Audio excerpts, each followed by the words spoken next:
부활할 때 불신자들과 신자의 부활이 달라도 너무 달라요. 이 성도들의 부활은 썩지 않고 영광스럽고 강하고 영적인 몸으로 부활합니다. 얼마나 이 썩지 아니할 몸으로 강하고 아름다운지 몰라요. 영광스러운 몸으로 부활해요. 그 부활의 몸은 아름답고 사랑스러우며 완벽한 조화를 이루고 있어요.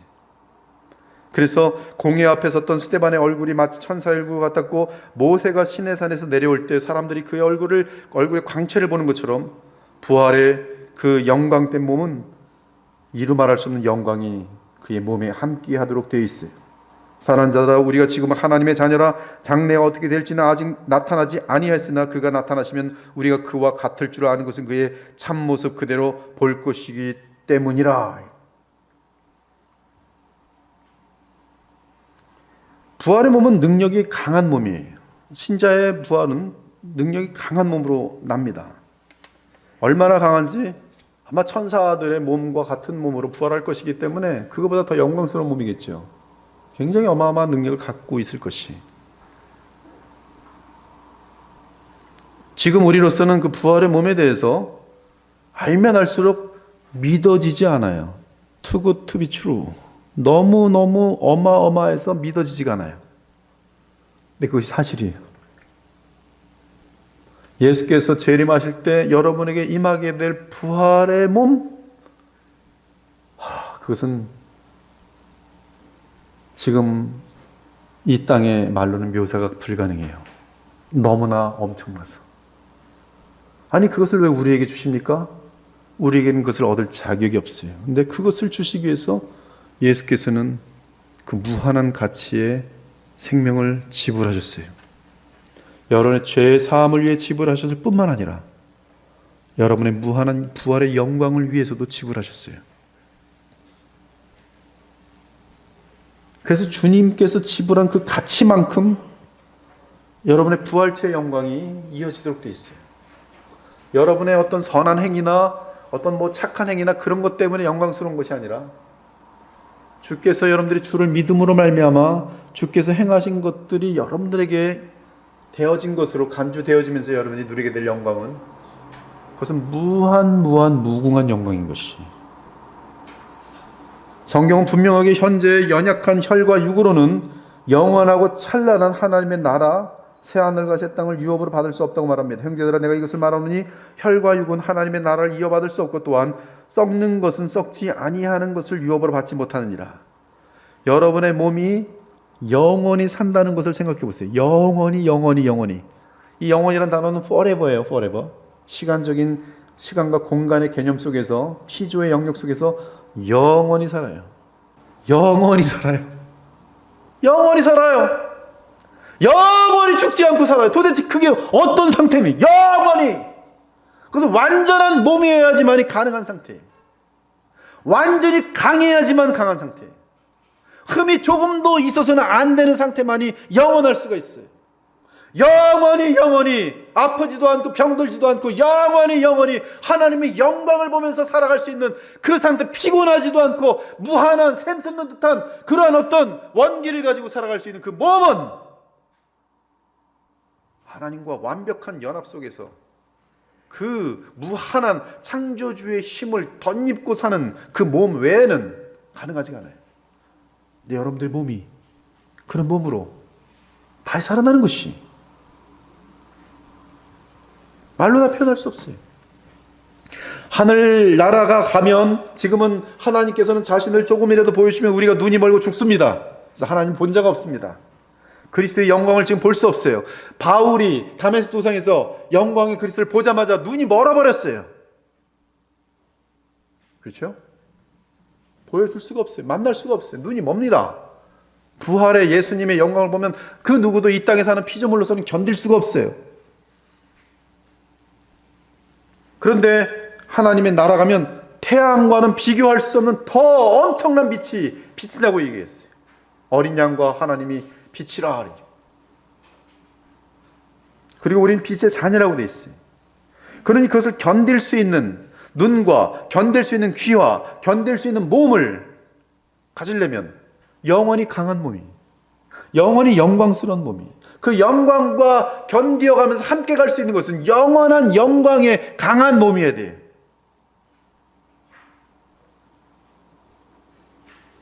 반면에 불신자들의 부활체는 어떤가? 성경은 악인들의 부활에 대해서 많은 묘사를 하지 않았습니다. 그럼에도 불구하고 불신자들의 부활이 어떠할지에 대해서는 충분한 단서들을 주셨어요, 성경에.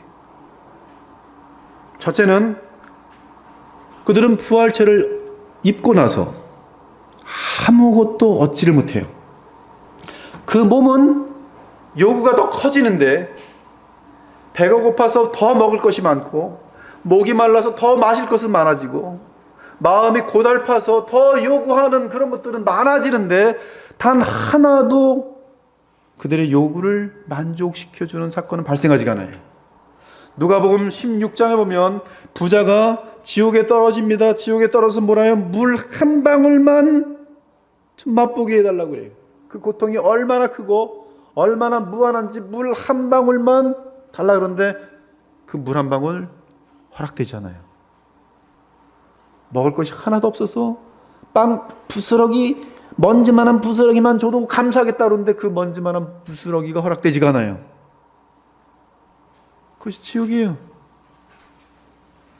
그뿐만 아니라 그 마음속에 오는 양심의 죄를 향한 그 인생을 살아갈 때 그때 왜 그런 실수를 하였을까, 왜 그랬을까라는 자책과 자기 죄에 대한 아까 말한 것처럼 끝없는 저주가 하나님 앞에 공의로운 심판 앞에서 당한 자들의 무한한 외침이에요. 그것이 예수께서 말씀하시는 벌레라는 것이 상징하고 있는 많은 내용들이,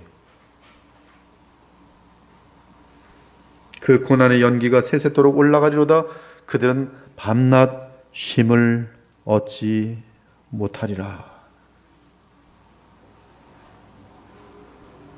지금 이 세상에서는 악인들이 어둠 가운데 행하면서도 종종 자신들의 정체를 숨길 수 있습니다. 깜짝깜짝 놀라죠. 지금 불신자들이 저지른 죄들이 어느 날 뻥 터지면 뭐 무슨 저런, 근데 그럴듯하게 다들 돈과 권력으로 자신들을 아주 잘 가리고 있어요. 멋있는 양복을 입고 그럴듯하게 말을 하고 사람들은 서로 칭찬하면서 인정하면서. 그러나 마지막 날에는 재판관이 불꽃 가운데 오셔서 그들의 모든 불의를 빛 가운데 끄집어내실 것이, 태어나서 죽는 그날까지 지은 모든 죄가 단 하나도 감춰지지 않고 그대로 드러날 것이. 그러나 그리스도를 믿는 자들은 주님의 보혈로 말미암아 그들이 지은 모든 죄가 하나도 드러나지 않고 덮여 있어요. 이 얘기를 했더니 너무나 사람들이 좋아해요. 다행이에요. 다행이에요. 근데 불신자들은 다 드러나요. 따라서 그들의 가면은 다 벗겨질 것이며 그 대신 그들의 벌거벗은 수치가 모든 자들 앞에서 분명하게 드러날 것입니다. 그러면 그들은 서로 또 저주하면서, 지금도 똑같아요. 자기도 무서운 죄를 짓고 있고 숨어 있는 죄를 지면서 들통만 나면 그냥 뭐 댓글에다가 욕을 퍼보면, 자기도 들통나면 똑같은 일을 당할 건데 아직 안 들통났다 이거예요. 그래서 더 무서운 거예요. 들통나지 않도록 하기 위해서 쟤한테 모든 관심을 쏟아놓게 만드는 것이. 그러나 그때는 다 드러날 것이, 모든 자들 앞에서 분명하게 드러날 것이, 모든 천사들 앞에서 다 드러날 것이. 그때 그들은 당한 가운데 손으로 얼굴을 가릴 것이에요. 그들의 수치는 너무 깊어서 얼굴이 붉어지는 정도가 아니라 어둠처럼 검어질 것이. 그들이 무덤에서 일어날 때는 마치 악인들이 감옥에서 나와 사형장으로 가는 것처럼 영벌의 부활이 될 것입니다. 지금 이 땅에서 그들은 자신들의 영혼이 기형임에도 불구하고 몸의 허망한 아름다움을 추구하며 자랑합니다. 하지만 그때 부활 때에는 시체와 같은 끔찍하고 무시무시한 모습으로 일어날 것이, 무덤에서 나오는 그들의 모습은 무덤에 썩은 시체들, 100년, 200년, 5000년 된 시체들을 상상해 보십시오. 그대로 나올 것이.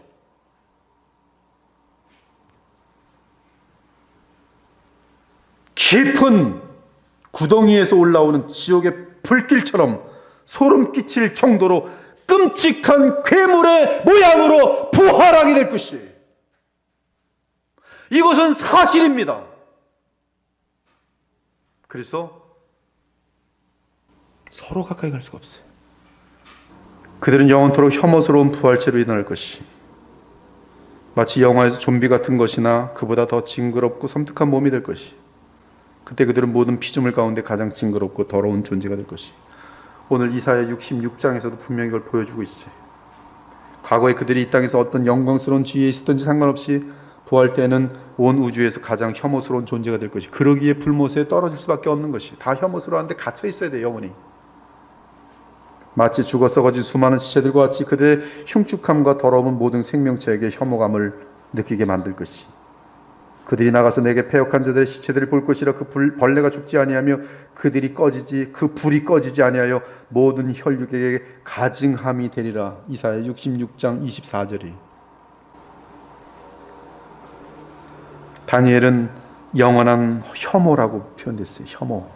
사랑하는 여러분, 우리는 곧 죽음을 지날 것이며 이 땅에 우리의 몸이 묻힐 것이, 그러나 여러분들이 그리스도 안에서 죽는다면 여러분들에게는 아무 슬퍼할 일이 없어요. 소망 없는 다른 이와 같이 슬퍼하지 않도록 하라. 얼마나 큰 위로입니까? 우리들은 죽더라도 다시 부활할 때 서로 영원히 사랑하며 서로 살아가게 될 것이.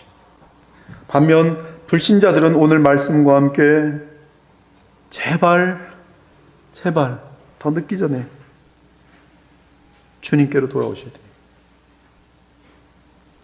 죽음에 대해 아무런 준비도 하지 않고 이 짧은 소중한 인생을 쓸데없는 썩어질 것들에 탕진해버리고 있는 인생들, 하나님의 종들이 죽음이 어떻게 될지 분명하게 선포해 주었지만, 제가 지금 이런 설교를 한두 번 합니까? 근데도 여전히 심각하게 여기지 않고 죽음 이후에 대해 고려하지 않는 사람들, 세상을 떠나면 내 영혼이 어디로 갈지, 또한 부활의 아침에 나의 시체는 어떻게 될지 알지 못하는 자들,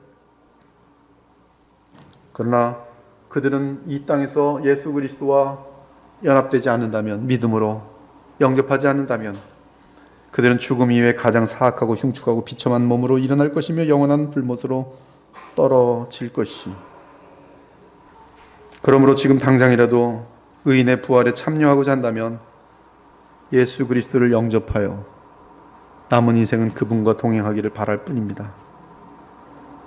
죄로부터 일어나 당신의 몸으로 하나님을 영화롭게 하기 바랍니다. 주 예수 그리스도는 부활이요 생명이, 그리고 우리의 몸이 그리스도의 지체가 되어 성령에 전이 된다면 반드시 영광 가운데 부활할 것이.